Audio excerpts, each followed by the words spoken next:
edition of the Google Air Hangouts. I just started the stream a couple of seconds ago. We got Chris here and David. How are you guys doing? Doing great. Same here.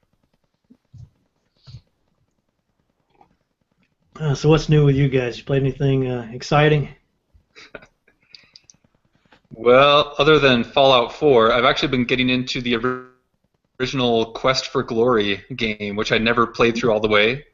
And so I'm getting pretty close. I might finally finish it this time. Those are pretty hard games. That was back in the punishment days of Sierra. Oh, yes.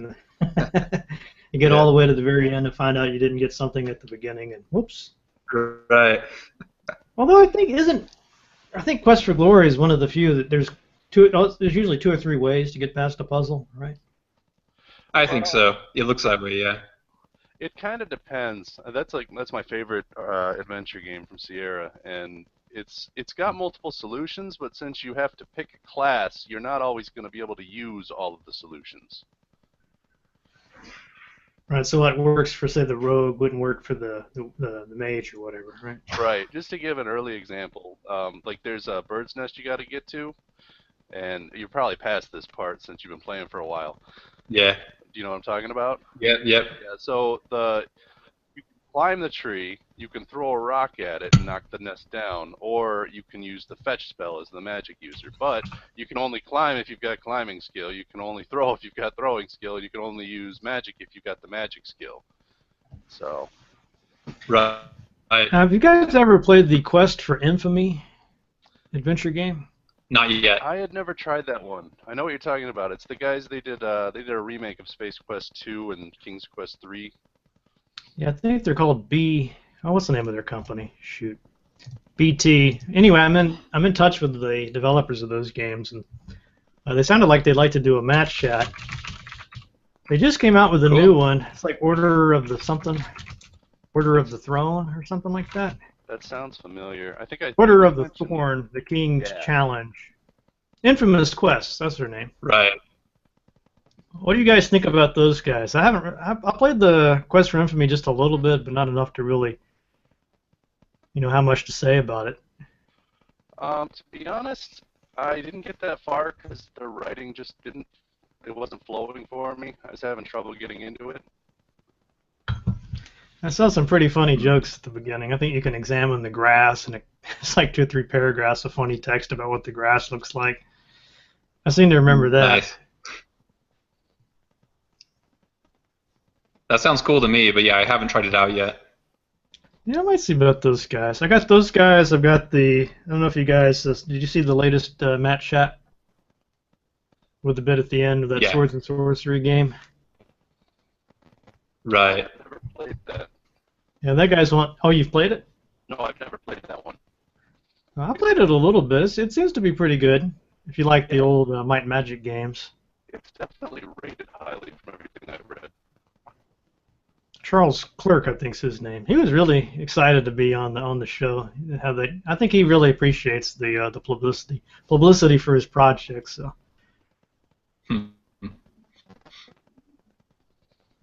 Let's see what else. It seems like there's another game that just came out recently that I've been hearing about.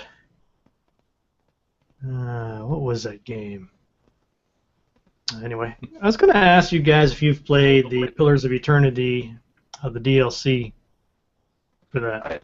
I haven't yet. In fact, actually, I haven't even gotten around to playing Pillars of Eternity at all. David, every now and then I see this guy coming like behind your window there. Are you okay? Oh. Yeah. That's. Well, that would add a little excitement to It's my brother-in-law, yeah. If he breaks the window in and. At least you can rest easy knowing that your murder will be on video. So. Yeah. That's a comfort too, Hey, I'm being murdered, but it's on video. It's entertaining somebody. Leave no mysteries. That's right. Is the game you're thinking about The Witness by chance? The Witness? That's Jonathan Blow most recent game. I haven't played it, but my friend has been obsessed with it for like 2 days. Oh my God, Jonathan Blow has a new game out. Yeah. He says it's pretty much the best game he's ever played. Jonathan Blow says that, or your friend says? No, that's what my friend says. My friend It sounds like something Jonathan Blow would say as well, you know. Well, yeah, but Oh, it looks kind of like Minecraft. Huh? he's been totally obsessed with it though. Oh, it's a puzzle game. Yeah, he's a guy who normally goes to bed at like 9 p.m. to get up at 4 for work, and he's been up like past midnight every night this week, or since it released. It's got sort of a mist like. What's that other game with that's? There's another adventure game that I had one of the designers on my show. It was sort of Myst-like. It's sort of like Myst meets Portal. I can't remember. Oh my God, I'm terrible with names of games all of a sudden. I wonder if I just type in Myst meets Portal if that'll show up. Yeah, it did. Matter of fact, it did. The Talos Principle. Oh, right. Yeah. Jonas Karatsas was involved in that, right? It was a socialist guy was one of the developers on that. Jonas Karatsas. Yeah, that's you had him on for a few episodes. How's it going, Adam? Fine. Just saw your message. So. Yeah, I need to just come up with a standard time and date for these things. I mean, what do you like? The first week of the month, the second week? I don't know what to pick. What do you guys think would be the optimum? Because I've done the doodle polls, that went nowhere. I've done surveys. I'm kind of out of ideas as far as picking the optimum time slot. That's kind of up to you, I suppose. I mean, was the first week of the month just not working out? Normally it would, but it's just sometimes with the semesters. Usually, like the first week of a semester, I'm just pretty much gone. Forget it. Same thing with like the last week of the semester. So any other time was usually pretty good. I was going earlier to I went to see Black Sabbath with Ozzy Osbourne, the End tour. You guys Black Sabbath or Ozzy fans by any chance? Only slightly. I don't know him that well. Yeah. What's going on with that? So what's all this about adventure games? Well, they're the guys that did the Quest of Infamy game are out with a new one. I think it's called Order of the Thorn. Order of the Thorn. I'm actually doing a review on that in a few days. Oh, well, that's I'm supposed to do a review of it as well. Yeah. Online friends. Gaming. Yeah. Of course. What are your thoughts on it? Order of the Thorn. Wow. It was pretty white bread. Like it. White bread. Yeah. It was it's an okay adventure game, but I'm like kind of lacking in personality. Now, honestly, their first game, Quest for Infamy, was much better. Is Order of the Thorn the same thing as the sequel to that game, or is it something different? Order of the Thorn is a new game, or a new game series, I should say. Like, because and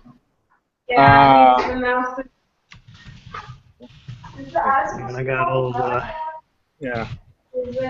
Phil Shane Stacks on the other line here asking if there's a Hangout. Oh, there he is. Okay. Hey, Shane. Yeah. Order of the Thorn isn't the only adventure game I've been playing. I've been playing The Last Door because I have an interview with the devs on Tuesday. What's it called? The Last Door. The Last Door? Yeah, The Last Door. It's a 2-season adventure game series based in Victorian settings, and it's Victorian settings, really? Yeah, yes, based off of the works of Edgar Allan Poe and H.P. Lovecraft. Oh, it looks sort of Sierra style, huh? Is this made with that adventure game engine thing? I'm not sure. I mean, it's very like it's even more of a throwback than Order of the Thorn is. It it looks like an '80s adventure game, although it's still point and click. How should I make a throwback to the really old Sierra games like Wizard and the Princess? Or the time, what's the other one? The Time Machine or the? Yeah. And I'm trying to think. Like the Dark Chronicle or something like that. Oh, they have the Dark Crystal. That was That's a really licensed title. That would actually be pretty timely. No, wait, no. Let's see, Dark Crystal. That's the Jim Henson thing, right? yeah. And then it was Lucasfilm that did the Labyrinth. Yes, they did Labyrinth. That would be a timely. Yeah. Well, if you want to do a David Bowie thing, Omicron. You know, they're giving that, I don't know if it's still going, but they were giving that away for free for at least a couple of weeks. Yeah, I remember seeing that. I mean, I already had the game, but it was a nice gesture. Yeah, like as a symbol of his passing, just anyone could go download Omicron. How do you spell the Omicron? Omikron. Omicron, the Nomad Soul. Okay. Now, what is up with 2016 and all these great musicians passing on, man? Did you hear that the Tangerine Dream founder passed away too? Edgar. Yeah. How do you say his last name? Froese or Froze? Yeah, the co-founder of Jefferson Starship just passed away. Oh yeah. Yeah, I just saw that Star Wars holiday special for the first time. Last holiday. You guys ever seen that? You know, it's got the Jefferson Starship. There's some cheesy parts in it, but it gets a worse rap than it really deserves. There's actually some, like the little animated part with Boba Fett's actually not bad, and you get to see pre-Empire Strikes Back appearances by all the characters, by all the actors in character. I mean, you know, but there is some cheesy stuff too. Well, it's more than that. It's like, for example, they have a Wookiee segment that's 10 minutes long. It has the introductory segment where they're all that porn, grandpa porn thing. That's the most disturbing thing I've ever seen in my life. I actually like the. I'm sorry. Go ahead, Adam. Yeah, you're still better watching like the holiday special with something like riff tracks or something. Oh, that's the only way I got it through. Was you can edit about 10 or 15 minutes worth of like actually cool Star Wars history out of it. But yeah, a lot of the other stuff is bad. But I actually really like the bit with Bea Arthur when she's trying to close the bar and singing to get everybody out of the bar. I'm not saying that should be in the Star Wars unique, special. Shane. You are very unique. I'm not saying that should be in the Star Wars special, but it's a great bit in general. You know, it's time to say goodbye, friend, and all that. Yeah, but yeah, you get to see Luke. Goodbye. It's the only Luke Skywalker in character you get to see before Empire Strikes Back, where he's got, you know, his face got messed up in a motorcycle accident. So it's the only time you get to see all the characters in character outside of the 3 movies. You know, it's kind of cool. Actually, I think that was like right after his motorcycle accident. That's why he looks like a Ken doll. Oh, I couldn't even tell. I assume that was before the accident. Well, yeah, he's just absolutely caked in makeup because they're trying to hide that. Ah, okay. Oh, I think they were joking around about that on Riff Tracks. It's kind of sad, though. I didn't realize it was. That's why I thought they it did was just bad makeup. I didn't realize that he actually was in some kind of accident. No, that's why they did the Wampa hit him in the side of the face thing at the beginning. Oh. And they explained from that point on why he had like damage on the side of his head. Wow, Where else can you get this kind of trivia? You know? That's right. Hold on. I forgot what we were talking about before the Star Wars holiday special detour. Adventure games. Well, I did want to follow up on Adam mentioned Lovecraft, so I'm going to share my screen so y'all can enjoy this joy. What the heck? Choose what you'd like to share. It's not. My screen share is not working. I got a cool Cthulhu coffee mug I should show you guys. This is my dragon. Adam, are you reviewing The Last Door, or are you talking to the developer? I'm reviewing Order of the Thorn. I'm interviewing the devs of The Last Door on Tuesday. They're from Spain, so doing that in the morning. I like this idea of the bread continuum. Like the white bread could be a rating, maybe what, pumpernickel, some sort of cinnamon loaf. I mean, what would be considered like the pinnacle of breads? Rye? I honestly have no idea. That's pretty good. I make a pretty good beer bread. Hmm. You actually use beer to brew that, or bake that, I guess. Right. Because I know you won't keep the water in the tub. Yeah. I thought I saw Stuart saying something, but I didn't hear anything. So how's the chat of Matt's going?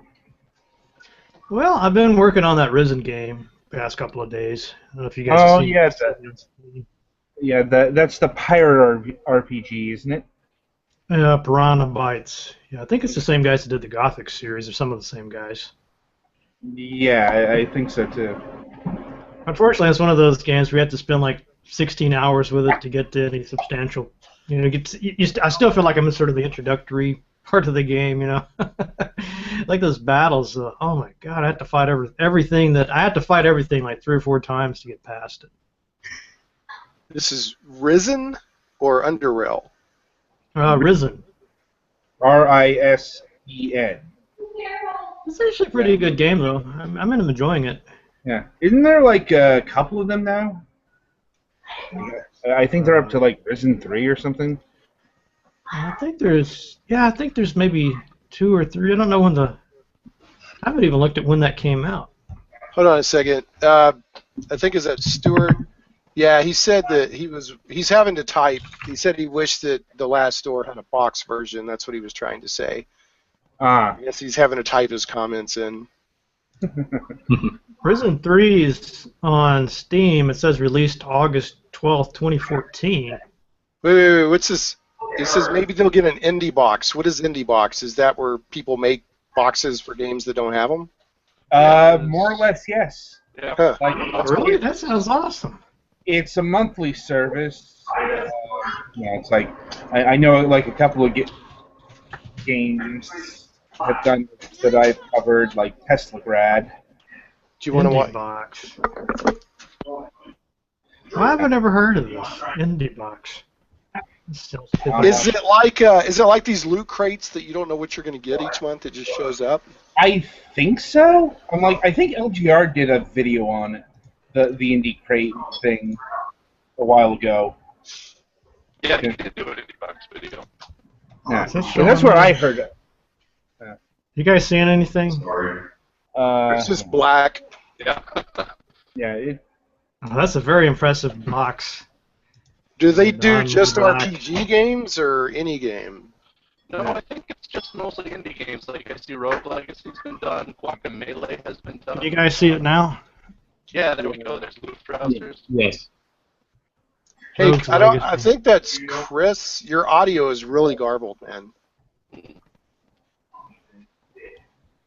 know that. I thought it was just an AI. What is Axiom Verge? Axiom Verge? Well, they're on the verge of having an Axiom. No, the Axiom Verge is a Metroidvania title, very in the style of Metroid, where you play a scientist who's trying to set right once went wrong. I did an interview with the creator of that game about a year ago. Yeah, I love game boxes, but I don't know if I can justify that expense. Oh, it looks like they even have paper dolls and stuff. I want to say I saw a little glider there on one of these. If they sold boxes for individual purchase, I may do that, but I can't kick out $20 a month for game boxes. My wife $20 a month. Oh, they do. Okay, Stuart says you can buy them individually. Right. Yeah, I always get nervous about signing up for a plan. I wish they would just show me a close-up of a box. There's some way to get a picture of the box. I would just go online and search for pictures that people have posted. Oh, here we go. Here we go. So these are indie games. These aren't old games that were given a box. Lovely Planet. Wow, they have one box that looks just like a guy.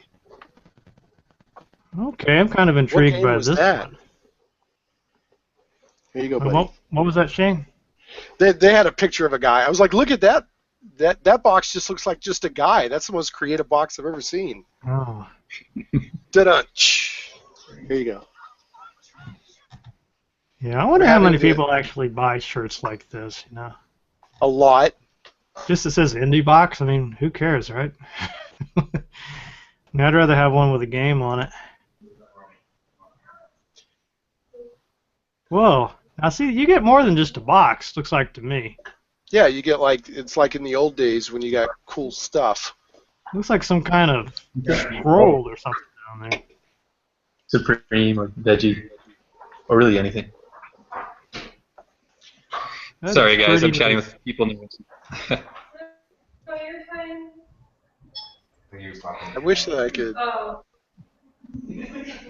He doesn't care. Maybe I should get these Indiebox guys on for a map chat. That'd be kind of an interesting chat. That would be neat. I'm curious about, like, do they approach the games and say, hey, can we have the legal rights to make a box for your game? Or I wonder how that works.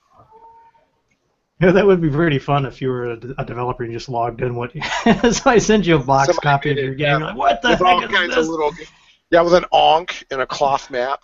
What the heck? Well, you did release your game under Creative Commons. Guess you should have read the fine print. Hey, I'm gonna log back out and back in. I can't screen share. I think Chris said that fixed his screen sharing problem, so I'm gonna try that. Yeah, Google, they just did this big overhaul of this thing, right? You know, it took me forever to find out. Everything's moved around, like getting this Google Hangout took about twice as long as usual.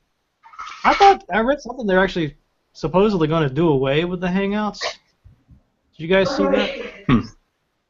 No, hadn't heard that. I'm going to have to find another solution if that's the case. Well, there's always Skype, I suppose. That happens. Yeah, well, I don't know with Skype. Is there some way to set up an open sort of call wherever just anybody can listen in, though? Or do you have to send out an invite to everybody? I think you have to invite everyone. No, it's like, I don't know.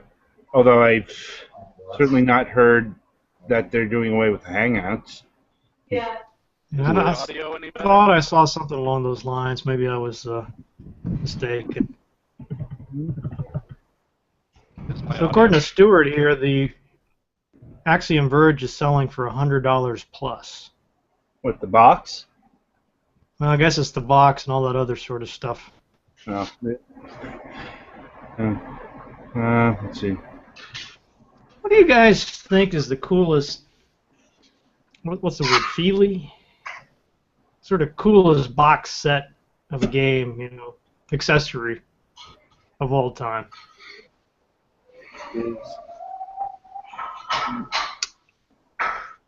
know Infocom had some really, really sweet boxes. Yeah, I'm trying to think, what was that game called? Suspect? Like, one of their detective stories had some really neat stuff. The one I've got, how was it, Laura Bow? Or where is it? I got one back there somewhere, and that box is almost like puffed out. There's so much extra stuff in there. The Colonel's Bequest, that's it. Am I coming through it all? Yeah, I hear you. I can hear you a little bit. Is it still garbled? A little bit. I think it's a little bit better than it was, but it's still a little bit garbled. Maybe you should gargle, then it might be perfectly clear. Should gargle Gershwin. All right, hold on. I was going to say one box set that I never bought, but looked cool to me, was the Morrowind Collector's Edition. because it came with a little figurine of one of the ordinators. The type of figurine you might use in a tabletop game, and I thought that's really cool. I wish more games would come with something like that. Well, we got this visualization studio here, and they've got a 3D printer and a 3D scanner. And I keep thinking it'd be pretty sweet, and it wouldn't really cost that much, right? If you buy some kind of bonus copy or whatever. And one of the freebies could be some type of schematic that you could print out on your 3D printer. That'd be cool. Yeah, that would be cool. That's probably the way things are going. Of course, I don't know how much it actually would cost to buy those little pellets or whatever those things use. It depends on the quality of the plastic or whatever that you're printing with.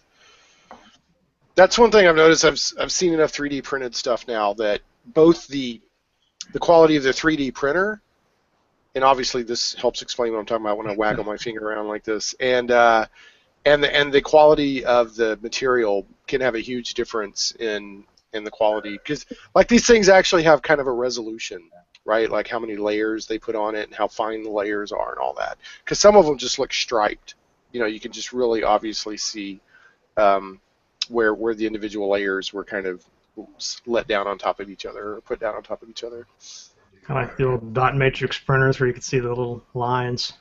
Yeah, I guess that's somewhat of an analogy, just because the resolution isn't as fine, if that word can be applied to a physical.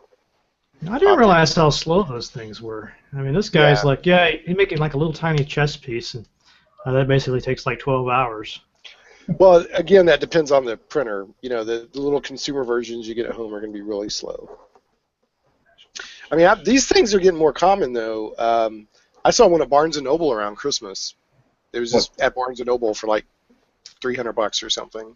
Yeah. So. $300? That's not that much. Yeah, it wasn't that bad. I'm sure it wasn't. At all. I'm sure it wasn't the super highest quality around. But what I'm waiting for is, did any of y'all ever read Transmetropolitan by Warren Ellis, that comic book, where they had the Maker, and it was kind of like the Replicator on Star Trek, but when you got done with something, you had like this box. Anytime you were done something, you just dumped it back in there, and it broke it down to its individual parts and would remake stuff for you. You just, anything you wanted, you just kind of print it out.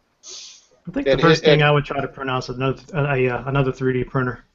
Just to mess with the system, to disrupt the space-time continuum. All right. Why does nobody ever try that on Star Trek? Yeah. Give me a replicator. Hot. Well, they probably do. I mean, I think they can make replicators. I know I'm getting too deep. You're making a joke about it, but like in Voyager, one of the things was that, like in the first season, who were the bad guys in Voyager? The first couple, the Curzon or something like that.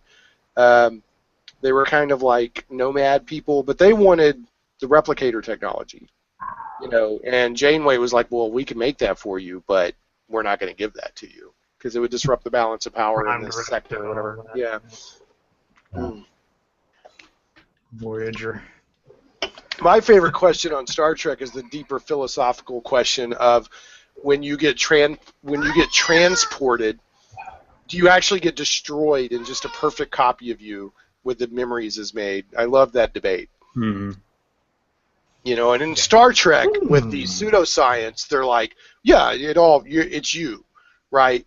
It's because pseudoscience, they don't have to explain why it works, but the soul, the mind, it's you. Right, it's not just a copy of you with the same memories. Dr. McCoy refused to use it. Yeah, right? He hated them. Yeah, yeah, he hated using the train. Well, that served as the basis of countless episodes with the good and evil.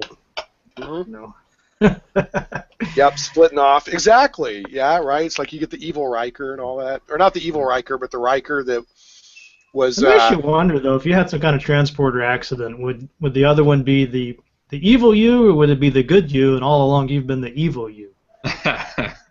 Yeah. These are the questions. Right. These are the questions that vex us, Matt. Or if you just have... Hold on, Stuart. Hold on, Stuart's saying it wasn't... The guy. Hold on, Stuart says it's not good and evil. Evil Kirk had the command capability. I don't know what... And then there was kind of a wimpy Kirk, right? That was like the testosterone Kirk and the estrogen Kirk, right? Yeah. Yeah, the evil was actually the mirror universe stuff. Now, when Riker had the thing in the Next Generation, his other self got left behind for like what 10 years or something, and he wasn't evil. He was just far less disciplined, and he was like he didn't care. You know, he wasn't like Riker 10 years later, and they actually didn't like each other. I thought that was really interesting.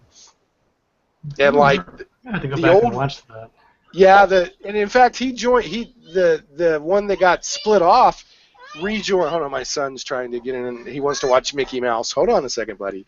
But yeah, he rejoined Starfleet at a lower rank as Thomas that. Riker. Yeah, so you actually had two Rikers in Starfleet at different ranks. You want to watch? Well, buddy, I don't know what you want to watch. Mickey Mouse? Okay. Two Rikers. I'd much rather have two counselor choice. Well, that was a funny thing for that episode too, because for that Riker, that relationship with Donna Troy was still on. You know, and he's like, "Hey, baby," and she's like, "No, we're done like years ago." You know.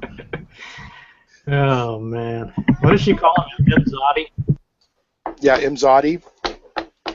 Oh man, I don't know. That Beta Z race to me, that would be the what a nightmarish relationship that would be. You know. Yeah. Well, Talk about a need for a prenup. Yes.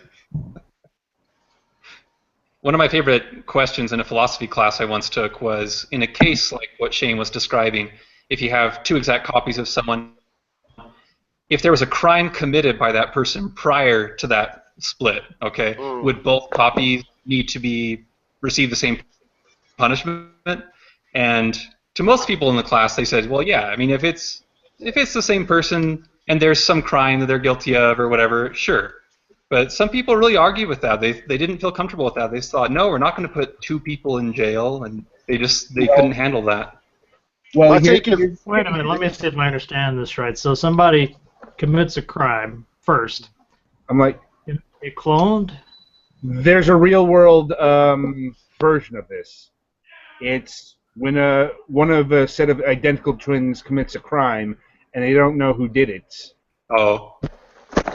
Well, they often have it's not to quite the same.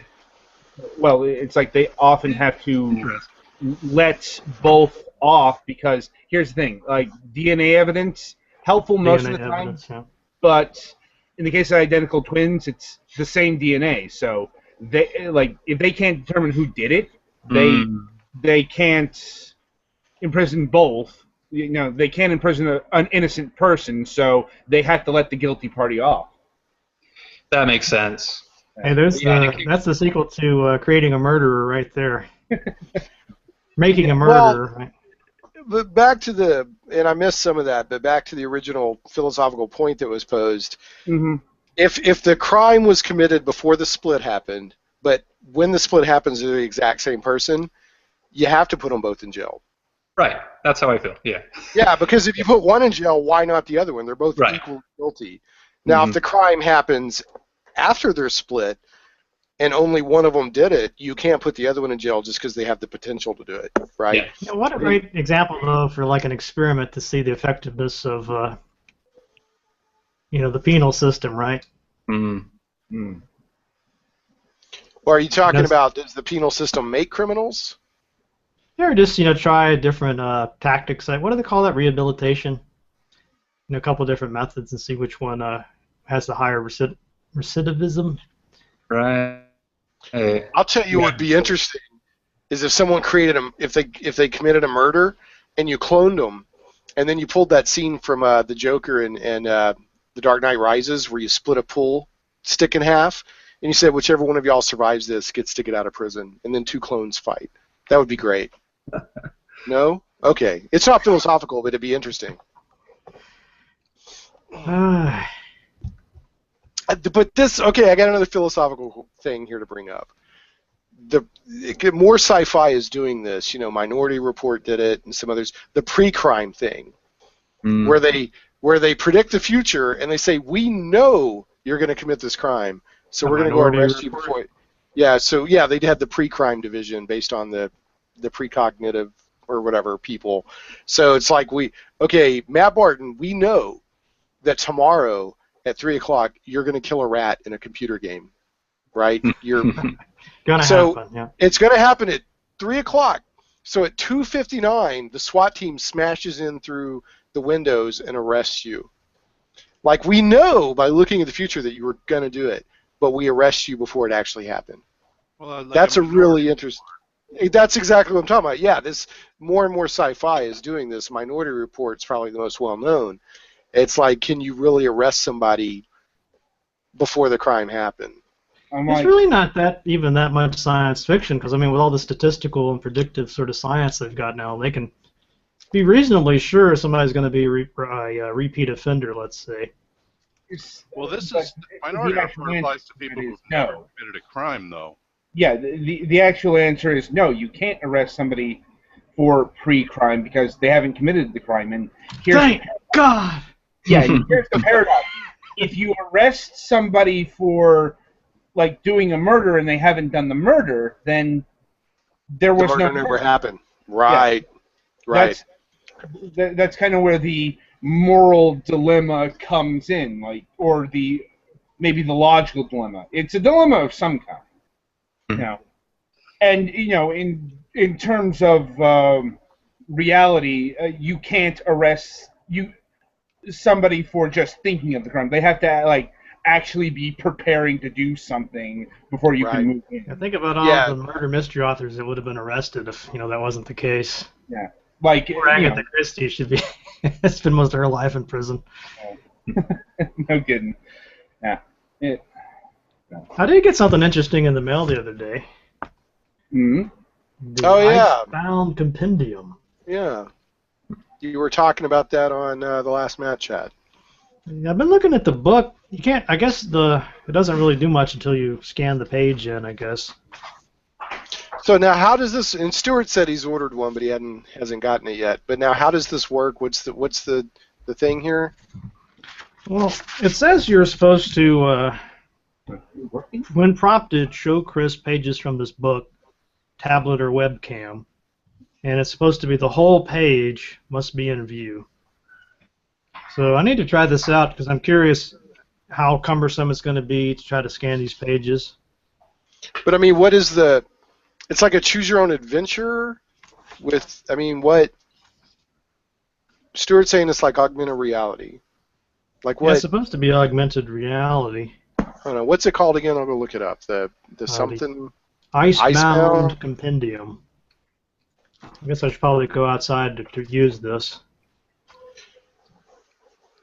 So it's like... Are you icebound right now in Wisconsin? Is that what you're saying? He's in Minnesota. Minnesota. Oh, why was I thinking you were in Wisconsin? Yeah, you're in St. Cloud. Wisconsin! How dare you? How dare you?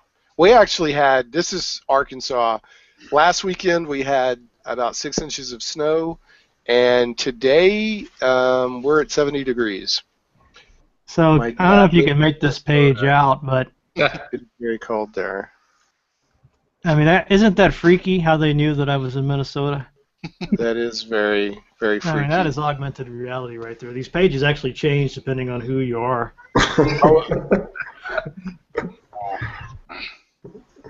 The HoloLens, though. I also got this. This is kind of old now, but Oh yeah, I picked that up. Look at the size of this thing, man! Holy cow! It's like the Dragonlance Chronicles. Is kind of what it reminds me of. Size-wise, have you read this? It started off really good. I mean, if it maintains that level of momentum, it's going to be a very, very high recommendation. How far does it go back? It's got Tom Kalinske. How do you say his name? Kalinske or Kalinsk? Yeah, Tom Kalinske. That's the president of Sega of America from that era. It's all about the 16-bit wars. Yeah, he comes on after they fired Michael Katz. The Genesis had been out for a while, I think, right? Okay, so it's not all the way back to the 2600 or anything like that. No, it's about the 16-bit console wars, really. Sega, Nintendo. Yeah. I guess TurboGrafx 16 doesn't even get mentioned here.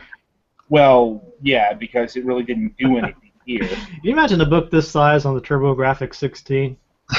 It'd probably be in Japanese because the PC Engine was the great rival to the Super NES, not the Genesis in Japan.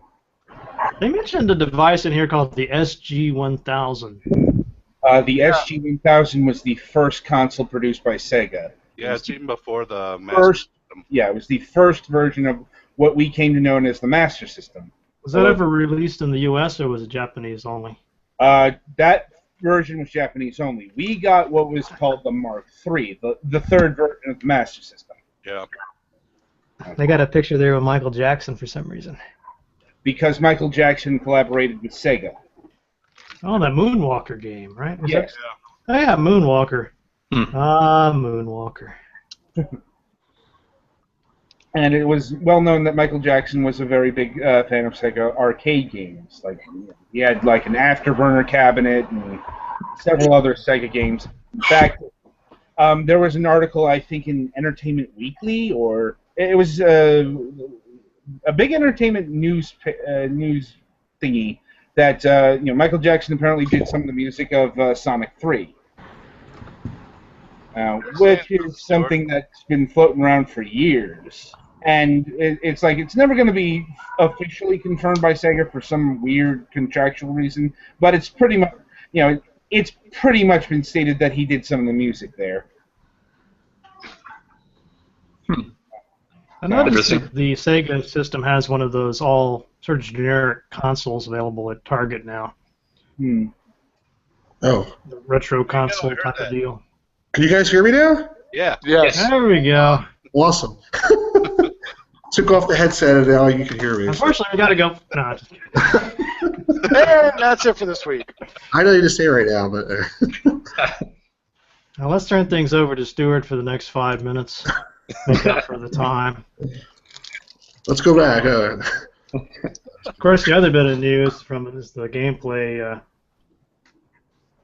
Well, that's not coming through at all. Gameplay DVD. Oh, you can get it on DVD now? Yeah, finally. It took forever. What I'm trying to figure out is PBS.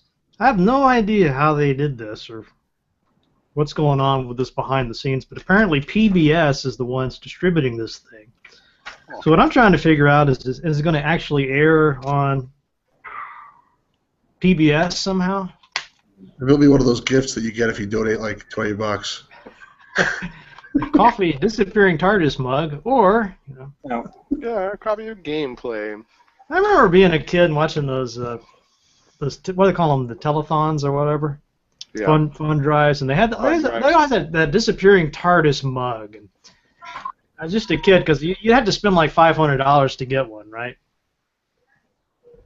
I called in, I think I was in high school, and I called in because they had it was a K9 toy and I think a Dalek, and I pledged it whatever level, and they sent it to me, and then I never gave them the money. I feel, to this day, I really am. I feel bad. It was Man, that's the reason they probably canceled. It was the PBS station in Wichita Falls, Texas, and I still, to this day, right here, I feel guilty about that. Yeah. To this day. Nothing's stopping you from sending them some money, Well, they're kind of. I made the mistake one time of pledging to those guys, and man, it's just like that was the worst mistake ever because they will not stop hounding you. I mean, they're never satisfied, right? You give them like $5 a month, they call you up every couple of days, like, can we talk about this $5? How do you feel about $10? How do you feel about $12? And it's just like it never ends. Guys, come on, I'm one of the good guys, right? Well, speaking of news, the Bedrooms to Billions Special Edition is out. The extra footage. Oh, it's not the Amiga ones. Is the Amiga one out yet, or are you talking about the original? No, this is just extra footage for Bedrooms to Billions. I got a little. I think anyone who bought it gets it. Because I got an email a few days ago, I think, that said there's like 150 minutes of extra footage. 150 minutes?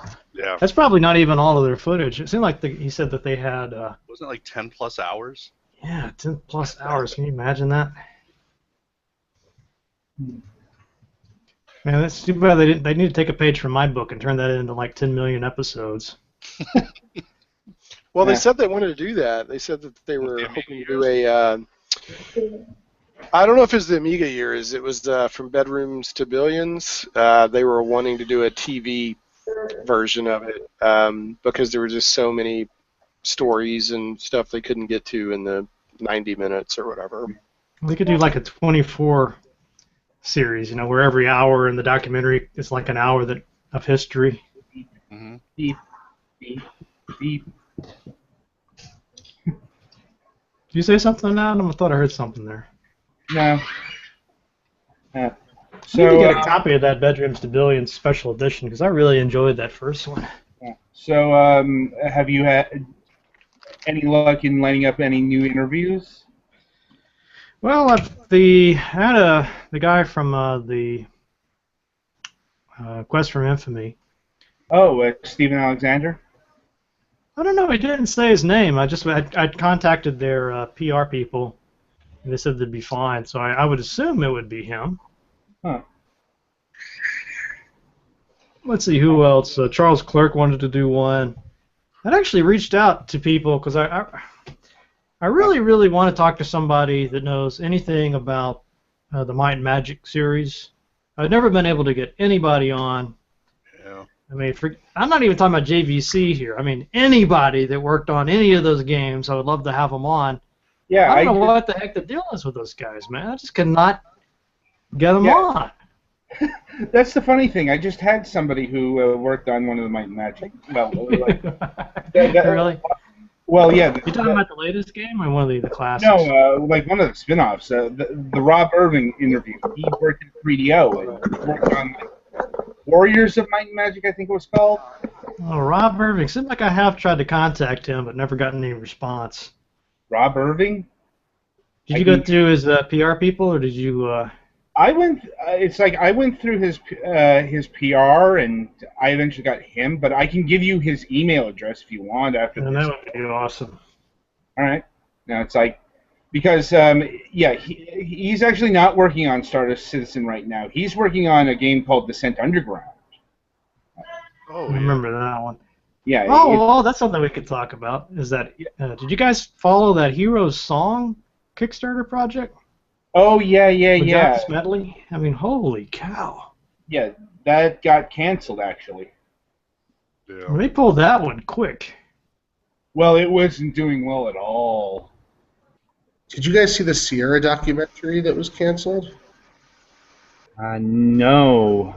There was a guy who started a Kickstarter for the Sierra documentary, and Allo was in his Kickstarter video, and then apparently the whole scandal started because Corey Cole posted something on Facebook saying that the guy is anti-Anita Sarkeesian or something like that, and the whole thing erupted into a big storm, and everybody pulled all their funding, and the thing was canceled basically. Anti what? You know that woman Anita Sarkeesian, the gamer game. Oh yeah. So apparently this guy wrote some other documentary about her, which he didn't like, and I don't know. It created a whole crazy thing. Well, did he just dislike her, or was he kind of nutty about it? I didn't see it, but based on what Corey said, Corey Cole, he was sort of nutty about it. And then he posted some videos afterwards, this director, producer, defending himself, and he seemed a little bit, excited in those videos. It's just That Allo has the worst luck with people that he's partnered up with. I mean, what was that other thing that he was doing with the? They were bringing back. He just had this insane guy. I mean, not even in a good way, insane guy. that Leisure Suit Larry Reloaded guy. I forget his name. Yeah, I know what you're talking. Replay Games, I think it was. Yeah. Yeah. I guess Allo just doesn't know how to spot him or something. Well, they didn't. What they did wasn't illegal, but then they did something stupid when confronted about it. I guess him and his partner, they got with some young guy, but he was over 18. But the young guy had a girlfriend, and so she was getting on their case about it, and so he sent them some type of photo of of the act, and she was under 18. So it became so that becomes I don't know exactly how that counts because it's not child pornography, but if you're exposing a child to pornography, it would be considered. Hmm. Something you don't want to get involved with is the bottom line. Yeah, that's Yeah, I don't basically I he was wouldn't just want to like, touch that. Allo with a was just 10-foot like, pole. okay, yeah, I'm done. You can't blame him for that. Yeah, what a company. I bet they'd like to forget that whole. What was that first game they had? The Porno Quest or Porno Adventure or something like that. Oh. Soft What was porn it called? adventure. Porn Yeah, adventure. soft porn. Soft porn adventure, and Roberta Williams on the cover and all that. Yeah, they just got like 3 women from The Office to sit in a hot tub. Yeah. I remember. Yeah, reading he was probably just waiting for like some excuse to get those 3 women into a hot tub. Well, Man, Ken and Roberta Williams, that would be speaking soft of them, that would be a great. I'd love to have them on, man. Whew. yeah, that would be cool. But Allo didn't do soft porn. They bought No, that. it was another guy. Yeah, it Chuck just Benson. inspired him. Yeah, that's right. Chuck Benton was the guy. He worked for Sierra for a couple. He actually wrote it on his own. He sold it to Sierra. He worked for Sierra for a couple of years, doing like ports and things like that, and then he left. And I think he's in still the computer industry, but nothing to do with games. That's a shame because he could really rock the conventions with that line. Yeah, you remember Soft Porn Adventure? That was me. I wonder if he looks the part. I mean, I can almost imagine what the guy would look like that would make such a game. I'm guessing aviator glasses. As a start, sort of beige tinted. Have you ever tried to get Ken and Roberta? I don't even know how you contact. Don't they just like sail around the world on a yacht now or something? Yeah, it's probably just impossible to get them. Yeah. Well, he's got that site. That I think they'll he's do still active email there. interviews sometimes, but I'll probably have to wait until they're doing some kind of Kickstarter project. Who's I it, think Williams? I'm like, they're kind of retired. Yeah, because I mean, if they could have, considering some that get funded, I can't imagine that Ken doesn't think he could do it. Plus, Ken's, in addition to being a good programmer, he's an incredibly smart businessman. So Yeah, they're gonna need a second yacht pretty soon, and they'll be back on, make a new King's Quest. Well, I don't know. Do they have the rights to any of their stuff anymore? That'd probably be the problem. do you think she'd be upset about making a new IP at this point? If she wanted to come back, I would think that's where Roberta would want to start anyway. I think their son is one of the administrators of the Sierra Facebook group, if I remember correctly. It might be possible to contact him. I imagine 99% of the people that contacted them they would ignore, but Matt, you might have a shot.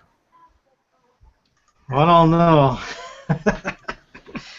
It's worth a shot. I tried to get in touch with the. We actually had Jane Jensen on this Hangout before. Yeah. Yeah. But there's the guys from Andromeda. I still haven't gotten them Might yet. be worth trying again because I subscribed to that Kickstarter and I don't know when you tried, but within the last year or two, they've had some really rough personal issues that they've only just gotten sorted out.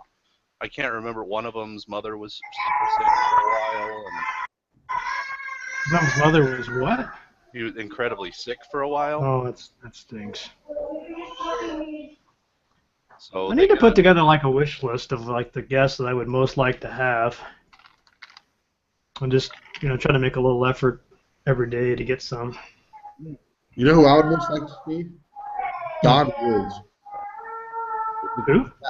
Don Woods, the guy who picked up Colossal Cave. Oh yeah, with Crowther, right? Yeah, and Crowther I've heard is a recluse. I don't know if that's true, but Don Woods is around. Possible to get him. That's a good idea. That would be awesome. I wouldn't think he's such a big shot that I couldn't get in touch with him, huh? You'd think so. You know who I got? It just drives me crazy. The guy that did Space War, Slug Russell. Oh yeah. I bet we talk over email, and I keep on come on, I want you to be on my show, and he's like, well, I'll have to get a webcam, and I'll send you a webcam. I will gladly send you a webcam. Well, I'll think about it. Are you ever in California? You come to the museum. We can shoot the interview. I'm like, okay, yeah, that would be great. Yeah. That's the first game ever made, just about. I mean, that would be amazing.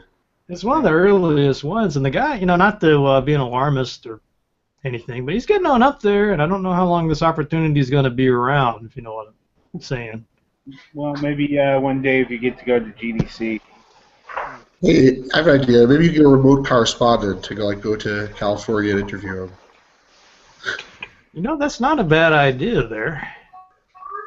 I'm going to say he's in California. I might be wrong about that. Where is... There's some kind of museum, computer museum that he hangs out at. He might have ended up over there. I remember in that hackers thing that a lot of the MIT people at one point ended up over at UC Berkeley. Maybe that's a pretty good suggestion if I could get a remote correspondent to help out with it. That's not a bad idea just all around, I think a lot of these guys don't like to do the interviews because they're afraid they're going to screw up their camera or whatever, right? It's kind of funny to think about like the adventure computer games having that kind of fear, but oh well. Yeah. The Flight Simulator guy is another one that I would love to have on. Oh, Bruce Artwick? Yeah, Bruce Artwick. He seems like one of those guys that would remember every minute detail from 30 years ago. Hey guys, I'm about to have to go to dinner, but I did want to ask probably one of the more interesting games I've played lately. I'm not going to say it was a great game. It was okay, but it was interesting what they were doing. Has anyone played this Lifeline game that's a mobile app? Lifeline. Sounds familiar, but I've not played it. Okay. Lifeline? Lifeline. So the concept is, and this was really up my alley because I'm a big choose-your-own-adventure guy when I was back, when I was a kid. It's basically... I fall and I can't get up. And Well, no, it's not Life Alert. It's Lifeline.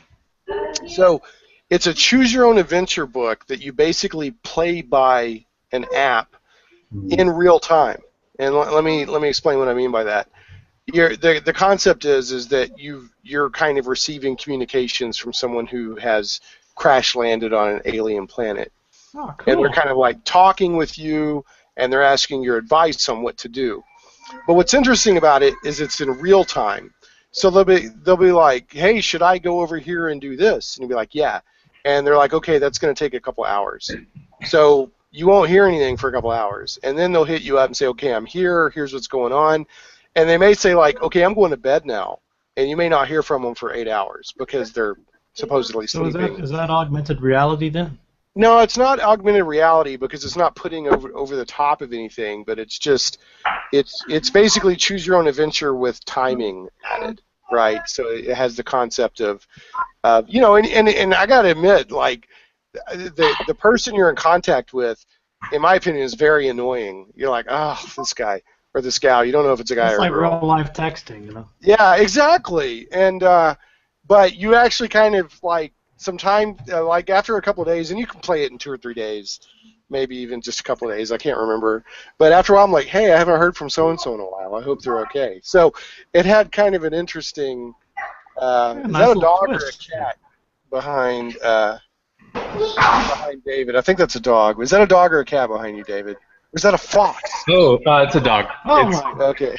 He's got all kinds of weird stuff. I'm expecting like Bigfoot to pass by that window. Yeah. All right, I gotta go. But anyway, I'm not saying that Lifeline is a great game. Okay, it's a good game and it's fun, but I think it's a neat new kind of game, I guess, that maybe we'll see more of. So sounds interesting. Yeah. So anyway, just want to leave that bug in you guys here. Like it's by somebody named Dave Justice. And it's only $99. Spelled the same way. Yeah, I saw that. Yeah, it's spelled the same way as now, is my that son. a pen name for your kid? No, is this his first game? Is that what this is all about? He's really smart, but he's not that smart. Not yet. He's only two. He's working on another one, but it's not Lifeline. This other guy beat us out to the market. But anyway, no, it's worth risking 99 cents for. I think it was 99 cents on Android, and the people that recommended it to me were playing it on iPhone. They said it was free on iPhone. One of the Matt Rats has wrote a review of it here. Michael Brunick. Oh, yeah? Cool. It says, compelling but buggy. I didn't run into any bugs with it. So before you leave, Shane, you want to hear something interesting? What's that? in New York, there's a very small theater in Brooklyn called The Brick, which is basically a hole in the wall. And every summer they do something called the Gameplay Festival, and they have different like interactive theater which is related to video games. And this past year they did. I always go. It's really awesome. This past year they did one which reminds me of what you're saying. They put people from the audience. They gave them like a mic, like take turns basically. And then on the screen they showed like some person who was in a building like a few buildings away. And it was basically like, I'm trapped in this building. Yeah, neat. Yeah. You type thing. So it's like very to escape the room, but you're basically commanding somebody, but they wouldn't do everything you told them because they were their own person. Like, try to go hit that guy in the head, they'd be like, I'm not going to do that, you know? Right. It's really cool, but it's like a live thing that you only have, you have to have that experience like a theater thing. You can't take it home. Right. Yeah. Right. Well, that sounds really neat. Yeah, I love stuff like that. So, anyway, cool. You guys ever done any LARPing? I have not LARPed. I've seen people LARP. I gotta go. Later. Cliche. See ya. I've never LARPed either. You know, I've been to Renaissance fairs. Yeah, It's too bad Mike's not here. He can give us his take on this game. This is an app with a simple but compelling premise: keep a stranded astronaut alive. I only wish it didn't crash every time I made a decision. That would get annoying. I guess that's the problem with Android games, right? There's so much variation in terms of devices. They can't really. It must be pretty hard to make sure it's completely bug-free on all those different devices. Yeah, that's pretty much how it works. It's just kind of the nature of the beast because Android is an open platform. Yeah, and it's not difficult. It's downright impossible because there are so many different configurations. I got a game on Steam the other day. It's like Wild Lands or Savage Lands. It was on sale. You guys have that one? No. Does not sound familiar. Savage Lands is on one of the Steam sales. Yeah, Savage Lands sounds familiar in some capacity. I think it's another one of those survival type games. Probably. Not every one of these survival games I've played lately, they're all okay, but they have these really annoying problems. I got one called In Between Land too. It looks pretty interesting. Monumental. So have you played much of Savage Lands yet? No, I just installed it the other day. Okay. I'm kind of on this Risen binge lately. I don't want to play anything else until I get far enough ahead in that to have something to say. I was going back and watching some of my earlier reviews of games. And, there for a while I was doing kind of a Mystery Science Theater 3000 kind of shtick with those games, like Gothic and... yeah. what was the other I one? like the Gothic one. Yeah, I like it. The Elder Scrolls, Daggerfall, and stuff like that. Yeah. Well, I noticed it was really divisive in the comments. Like some people are like, "Oh, this is great," and other people are like, "Man, I'm going to cancel my subscription if you keep doing this." Oh, what's going on now there? I got nieces behind me goofing off. Always a critical. See, that was what that Ozzy concert. Man, the Black Sabbath concert I went to, it was like calisthenics, right? You can't just. We forget about sitting down in your chair. Of course you're standing up. But every 2 minutes, Ozzy's like, "Are you ready to get crazy? Come on, I want to see you do this, and I want to see you do that, and this, and jump up," and it was like a workout routine. I'll tell you what, that guy's got to be 70-something, right? He's getting up there. That's impressive. Lee, I could not keep up with him. No way. He's like the Richard Simmons of heavy metal. Speaking of All right, guys. Well, any final thoughts?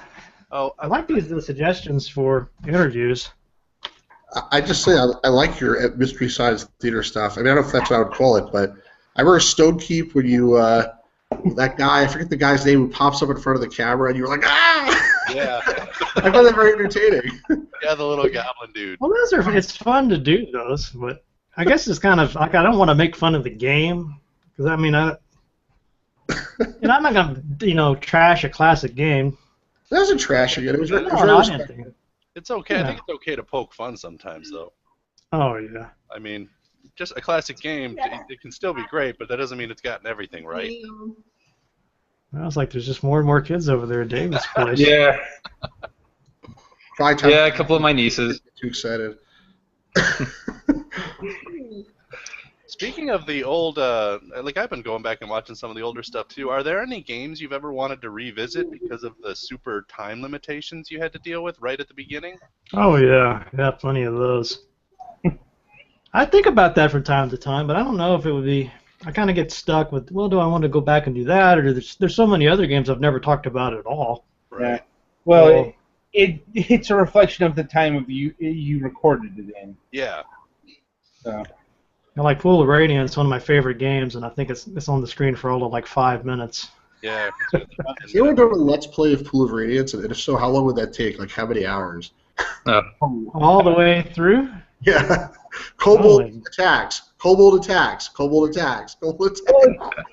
Well, it depends on what speed you set on, because those battles could go really fast if you crank. Don't get the cord over there. Yeah, I don't know how the heck I ever played that without the emulator cranked up to like warp speed.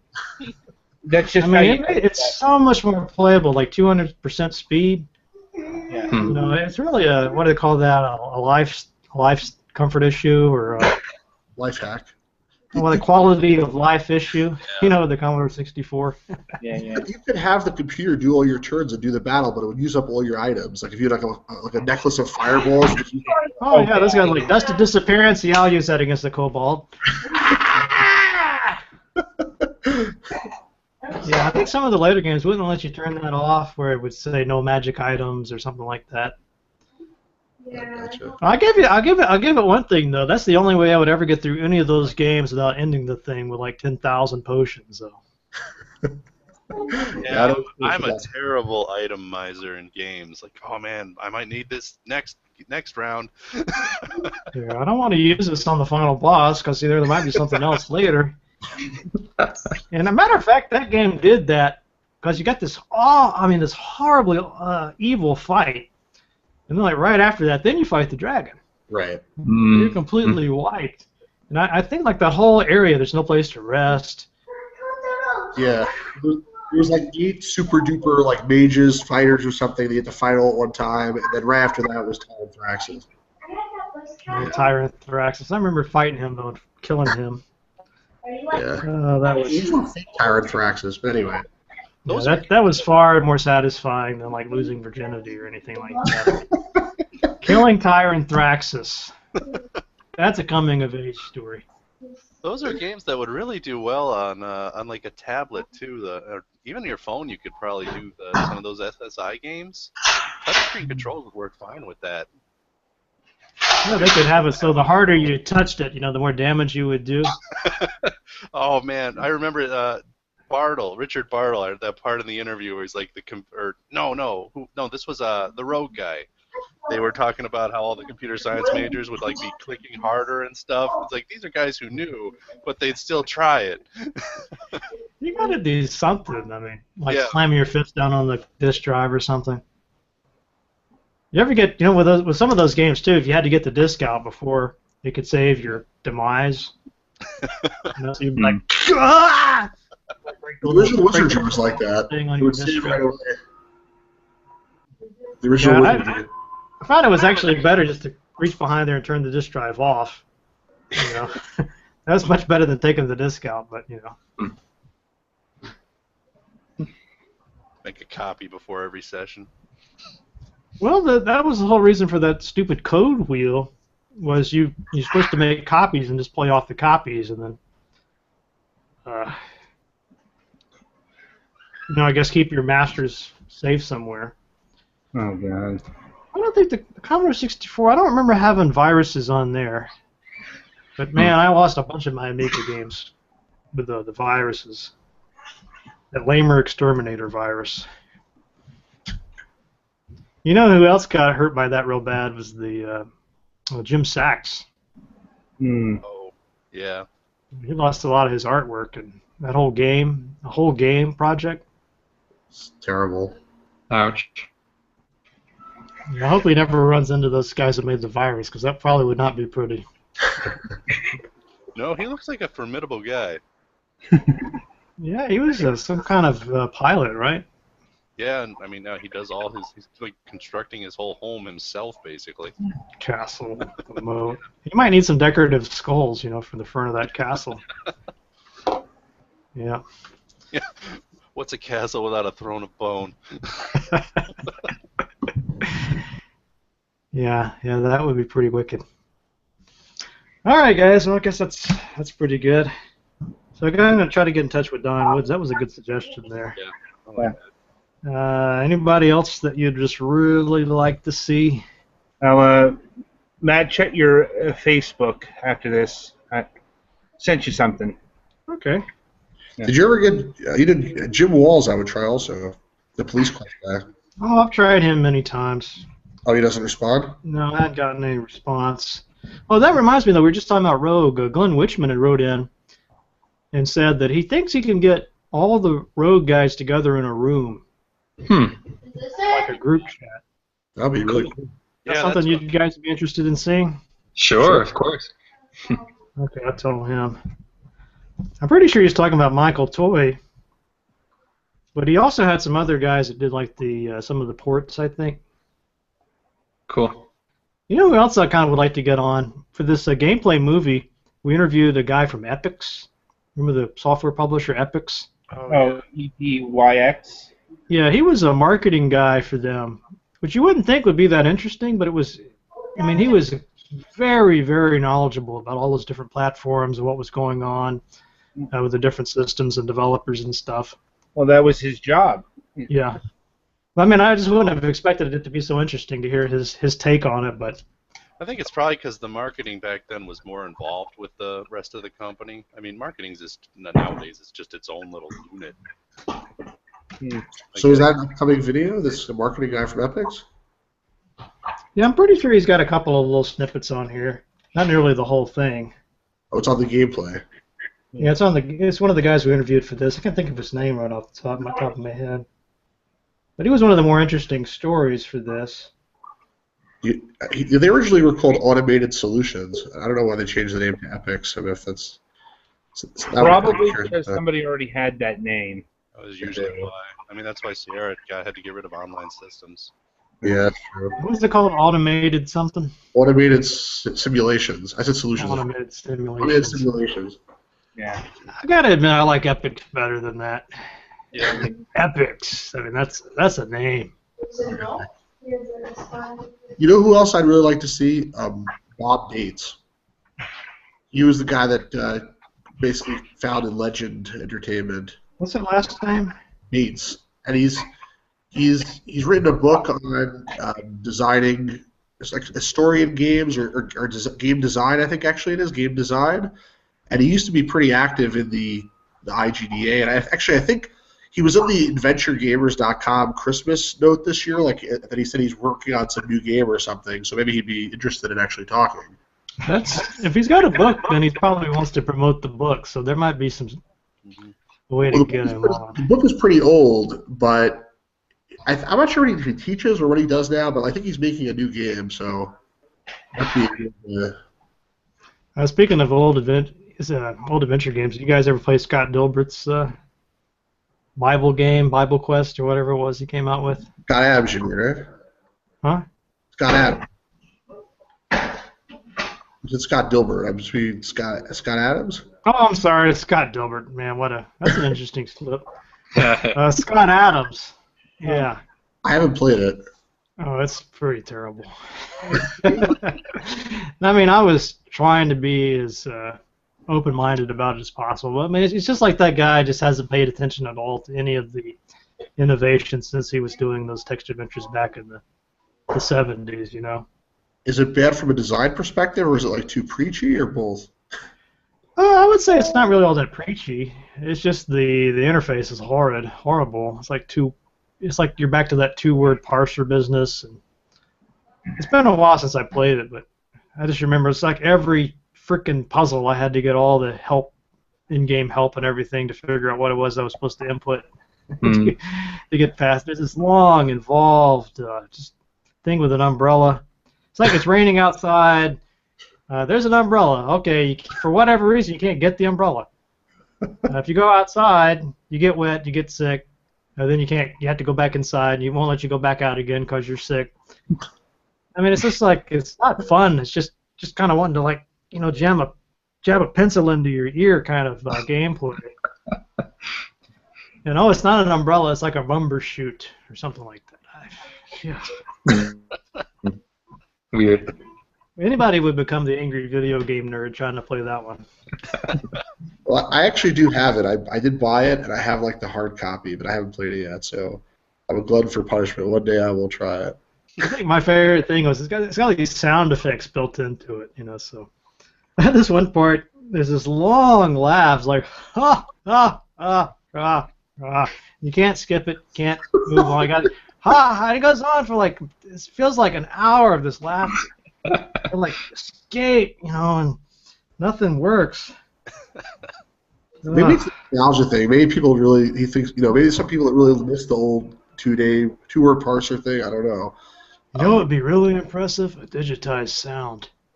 Whoa. I got all this memory now, man. I can make that laughter 5 minutes long. The Infocom game, The Lurking Horror, had digitized sounds like creaking and things like that. And that was a huge innovation back in 1987. But well, I don't want to. It's Scott Adams, I'll play anything the guy makes, but yeah. Go ahead and play it. Let me know what you think. I will say something. He seems like one of the nicest guys. Oh, he is. He is. That's why I hate it. I can't trash the game because you get so much respect for the man. But I think he'd have been better off just working with something like Inform. Yeah. What's the other one that's real popular? Ads, yeah. I mean, those I really love those. I've always been sort of in the back of my head, sort of in the one of these days file is I'm going to make some kind of text adventure with one of those. I had some idea like that too, but then I realized it's not going to happen, so I forgot about it. It's just so much work to do something like that. I imagine like Scott Adams did one, and you said, "Oh, it wasn't so much fun." Like make one that's really good, and good design and everything else. It's hard work. Yeah, everybody thinks those text adventure games are so easy to make until they actually sit down and try to make one, and then you're like, it's actually the Infocom guys were pretty good. Yeah, a lot of people think it's just like writing a short story. It's like, well, no, you got to come up with puzzles. You got to try and anticipate what people are going to do to solve your puzzles. Unless you just want to be a jerk and make them come up with the one solution every time that you thought of. Yeah, info clues, hint books. I think one of those guys told me that they made more money from those Invisiclues hint books than they did from the sales of their game. Wow. I just people who pirated the games would have to buy the hint books. Oh, that's a great one there. Man, I spent some time with that one. That's a good game. Well, that's the clue book. The game. Oh, man, I wish I would have had the clue book. Did you? By the way, you never interviewed Steve Boretsky, did you? I did for this gameplay documentary, but I... Oh, really? Awesome. Yeah, for some reason, he's not responding to me. You make him look bad in gameplay? Yeah, he's was really hungover when we interviewed him for gameplay, too. I don't know what his regular personality is like, but he was very morose. Well, anyway, guys, I think that's going to do it for this chat. Thanks for showing up. All right. If you come up with other ideas for people you want me to have on the show or whatever, you can always email those or Facebook it. Or I think we should try and reach out to the two guys again. Things seem a lot more stable. You might get something this time. Okay. Thank you, Matt. Well, thank you. It's been fun. Okay, 1 sec. I'm almost done. I'm going to go back and review this footage later and see if I chat with you, Matt. I'll see you guys later. Sasquatch or Bigfoot back there. All right, guys. See you later. Thanks. Bye. Bye. Should have the new match set up this probably tomorrow. Yeah. Like I said, check your Facebook. I sent you a couple of email addresses. So. All right. Thanks. No problems.